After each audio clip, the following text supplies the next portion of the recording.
Most people believe that if they work hard, everything will eventually fall into place. From a young age, they are told that good grades lead to a good job leads to stability, and stability leads to happiness. But somewhere along the way, many discover a painful truth. They are working harder than ever, yet their lives are barely changing. This is the story of one such man, and the 5 lessons about money that quietly transformed his future. In a crowded city filled with constant noise, traffic, and hurried footsteps, lived a man named Daniel Brooks. At 28 years old, Daniel was not lazy, careless, or irresponsible. In fact, he was the kind of employee every manager liked. He arrived early, stayed late, followed instructions, and never complained. For nearly 6 years, he had worked at the same company, earning a steady income and receiving small raises along the way.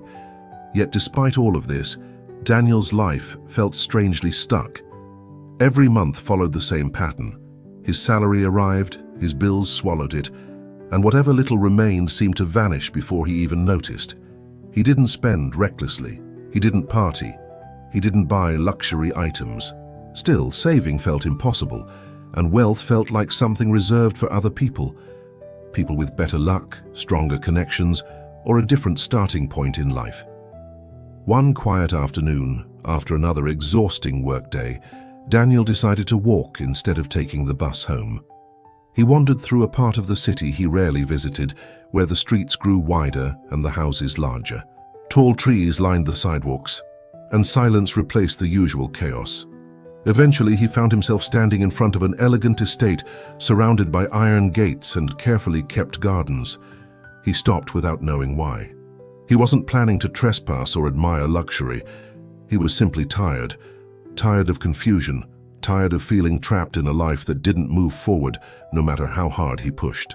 As he stood there, lost in thought, the gate slowly opened, and a gardener waved him in, mistaking him for a visitor. Daniel hesitated, then, almost against his better judgment, stepped inside.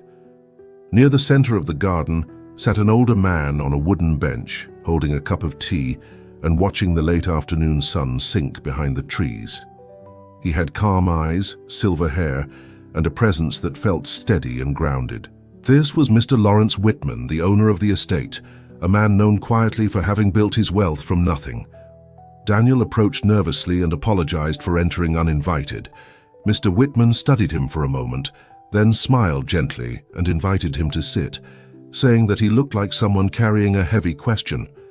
Daniel sat beside him, and before he realized it, the truth poured out. He spoke about working hard for years, earning a decent income, living modestly, yet feeling as though his life had not improved at all. He admitted that he felt stuck, running in place, unable to move forward no matter how much effort he gave.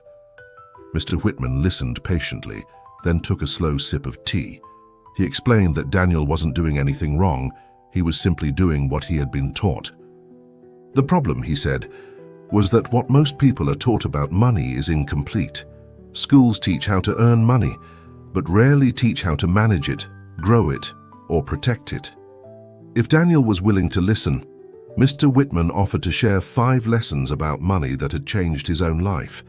The first lesson was simple, but often ignored. Spend less than you earn, no exceptions. Many people believe they already follow this rule because they don't waste money, but there is a difference between not wasting money and intentionally controlling it. Lifestyle grows with income, and without discipline, even high earners remain broke. Saving, Mr. Whitman said, is not what you do with leftover money, it is what you do before you begin living. The second lesson was to build an emergency fund before chasing wealth. Many people want quick returns and immediate investments, but without protection, one unexpected event can destroy years of progress. An emergency fund does not make you rich, but it keeps you from becoming poor again. It provides peace of mind, which Mr. Whitman described as one of the most underestimated financial assets in life.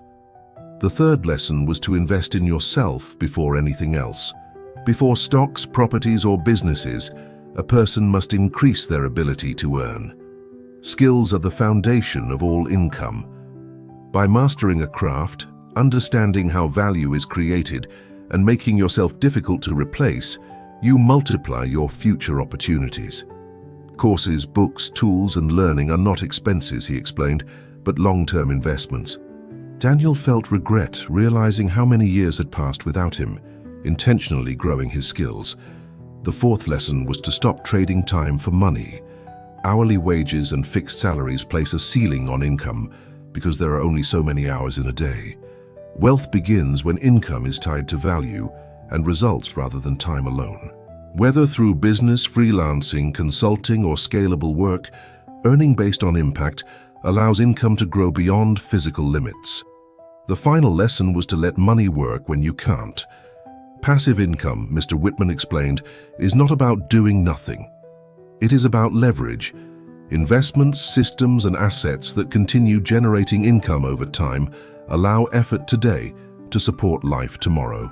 However, passive income built without discipline, skills, and structure will collapse. It must come last, not first. As the sky darkened and the garden lights turned on, Daniel felt clarity for the first time in years. He realized he had been waiting for wealth to arrive by chance, instead of building it through behavior and structure. Mr. Whitman smiled and reminded him that wealth is not luck, but consistent behavior repeated over time. Daniel left the estate deeply grateful. Nothing in his life had changed yet, but everything inside him had, and that was where real change always begins. If you enjoyed this story and found value in the lessons shared, please don't forget to like, share, and subscribe to support more stories that help you grow in both English and life wisdom. Thank you so much for listening, for learning, and for spending your time here. I wish you clarity in your decisions, strength on your journey, and lasting peace and prosperity in your life. See you in the next story.